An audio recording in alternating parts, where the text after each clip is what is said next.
What's up, everybody? Sujan Patel here. Today I'm going to talk to you about ABCs of SaaS growth. Lots of good nuggets here. I think there's going to be a lot of things you can take away. If anything, you should take away at least one thing, which is talk to your customers. Let's jump in. So I'm going to talk about the current landscape of SaaS, talk about customer experiences, the 3Bs, and all hands. So I'm going to go backwards with CBA instead of ABC because that's just how I roll. All right. So the current landscape, right? Look, I can go on about this, but really it's more competitive than ever. Lots and lots of, it's a little easier to enter the market. So a lot more options for customers, right? Paid marketing is more expensive than ever, right? It's getting crazy expensive. I've been spending 7 figures or more in aggregate PPC spend, and I can tell you over the last 6 years, the CAC has increased by threefold, which means it's 3 times more cost to get the same exact customer. And so that's a lot of money. That's a lot of money growth. And so I have to have a better LTV and whatnot. So a lot of times it's just out of reach for people. And lastly, again, customers have more demands. They because there's a lot more places, more products, more specialized, more industry specific, niche specific products, more competition. People have more demands, and they should. They have more options, frankly. So it's harder than ever to grow a SaaS company. It's easier than ever than to start one, but it's harder than ever to actually grow it. So how do we do this? And how do we counter this? I think the first and foremost thing is the customer experience. It's what people feel, what the emotional connection, how they experience using your product, right? You can sell them with the best copy in the world, best conversion possible, but it's when they get in that hole in your product, when they get to use it, they remember how easy it was. Do they remember the marketing slogan? No, they remember like, okay, did this live up to the expectations? Did this was this actually easy to use? Is this free? Whatever. How do I get the thing out the door that I sign up for? So what this means, and to sell you one more time on why customer experience matters, is customer experience, a great customer experience, means word of mouth. This is a chart from one of our companies, Mailshake, and this shows customer word of mouth, friend or colleagues refer us more than any other channel that we use. I blurred out some of the channels, but really what you need to know is that word of mouth is our biggest channel.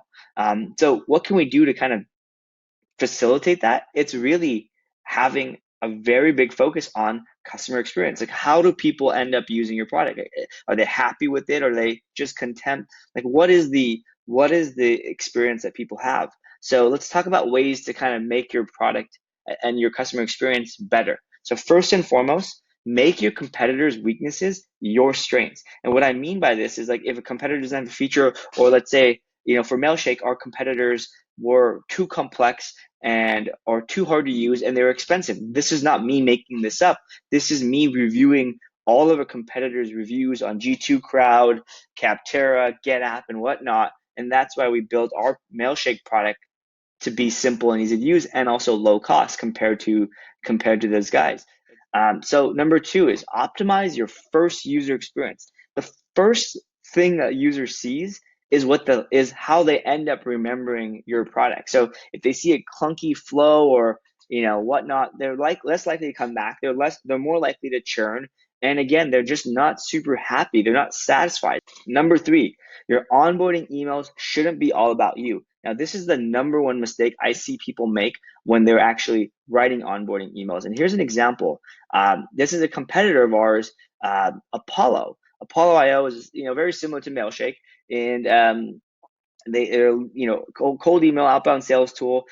So I just took a screenshot of all the last emails I've received from Apollo over the course of the last 6 months. Every week or every 2 weeks, I get an email, and the same subject line. So first of all, bad subject lines. Don't use the same one every single time. It's going to get you in the spam. But number 2, don't make it all about you. Like, am I going to open the subject line, what's new with Apollo?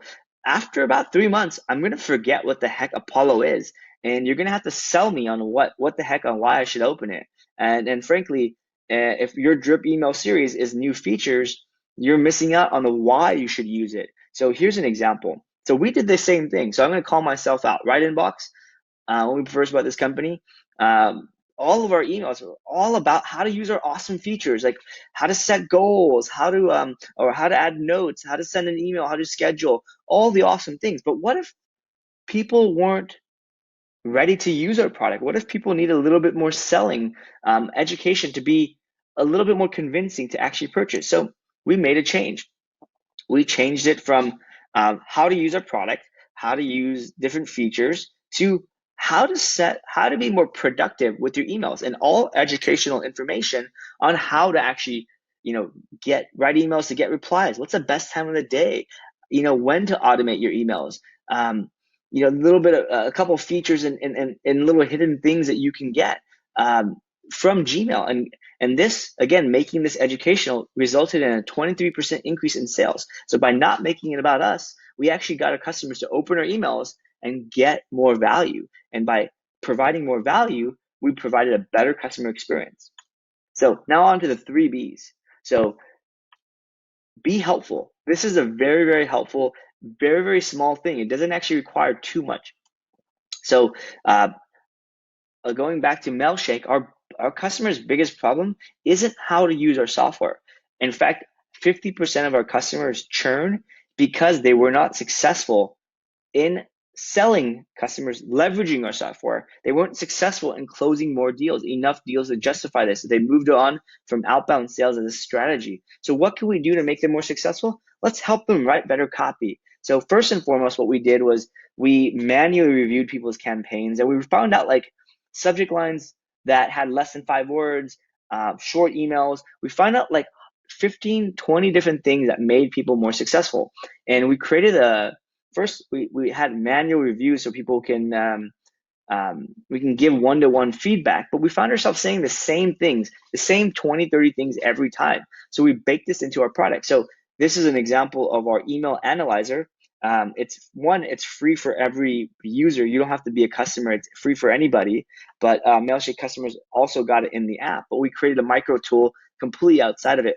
I'm not trying to sell Mailshake. What I'm trying to sell is being helpful as possible. So whether you're a customer, you're not a customer, anyone who's writing a cold email campaign can go to our email analyzer, write in their email copy, and we'll give you live feedback on the right-hand side based off your copy. So if your email starts with too much about yourself, we're going to flag that. If your subject line is too long, we're going to flag that. If your email is too long, we're going to flag that. If your copy, your paragraphs are too long, we're going to flag that. If you don't have a strong closing, we have too many call to actions, we're going to flag that. Now, these are things that, like, because I live and breathe cold emails, I know this like the back of my hand. But I shouldn't expect people just getting into the space to know this, or customers to know this. And again, this is just one little way to be helpful. And by being more helpful, we were able to increase our LTV and reduce our churn. All right, second thing is build relationships. And this is really, really important. What I mean by this is not necessarily with just your customer, but I mean people in your space. So we are here. This is the sales tech landscape. We are this tiny little blip on the sales landscape radar. There are hundreds, if not thousands, of companies in the space. All of these companies selling to the same type of customers, salespeople, are our partners. We're selling to them just the same. So you could do something like co-marketing, webinars. You can do guest posts on each other's sites. You can do deals where you email each other's lists. Ultimately, if you can partner with the hundreds of people that are not your competitors, you have together a bigger pool of people than you would on your own. And that's led to some really interesting things. So I know what you're asking. How do I build a relationship with these people? Where do I go? Well, it starts with a freaking simple Google search. Google, whatever your industry is, tools. I did sales tools, and all the top blogs, these are my best friends. Now, I know what you're thinking. What if you don't have a brand? What if you're just getting started? Well, don't go with the biggest people in the space. Start small. Start with the people that are like easier to contact. So out of all these people, Close.io probably has the smallest brand. So start with them and then work your way up to like Sales Hacker, then go into HubSpot. All right. Last thing is brand. The brand is something what people say about you when you're not there. And how to have a bigger brand. One, focus on an excellent customer experience. Number two, create content and tools that solve your customers' problems. Again, not content about you, not content about your brand, not content about your product, content about your customers and their problems. And lastly, build relationships. So, all right, and let's talk about the last part of this.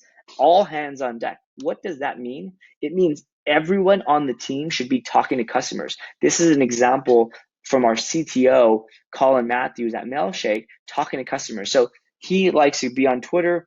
He's constantly scavenging around when people tweet at him or when they talk about Mailshake. He's kind of like pinging them and like, hey, what's going on? Like, he's just engaging. And again, you get credit for just engaging. Number two is send helpful articles at the end of each customer support ticket. So my customer support team has a spreadsheet of content they should share based off the persona. So if they're talking to a salesperson, if they're talking to a PR person, at the end of the support ticket, they're like, hey, by the way, I think you might find this article helpful. And they just link to it. So the next thing is activity-based sales and support. So what I mean by this is instead of your salespeople hounding every single prospect, why not email the people that are most active with your product? Why not email the people that have maybe added a couple more seats, or they're using the top features of the most active user, or they're logging in every day, or they have the best or worst results? Why not help them? Our success team on Mailshake, if you get lower than a 20% open rate on your emails, our success team is immediately notified and they proactively reach out. A customer support team, if they've, we use full story. So if they've witnessed rage clicks, which means like they're clicking on something and it's not doing what they want, that's something that can be added to our Slack, and our customer support team can engage. But again, it's doing this based off of activities instead of dollar amounts or time based. So which is a lot of, I think, the easier things you can do.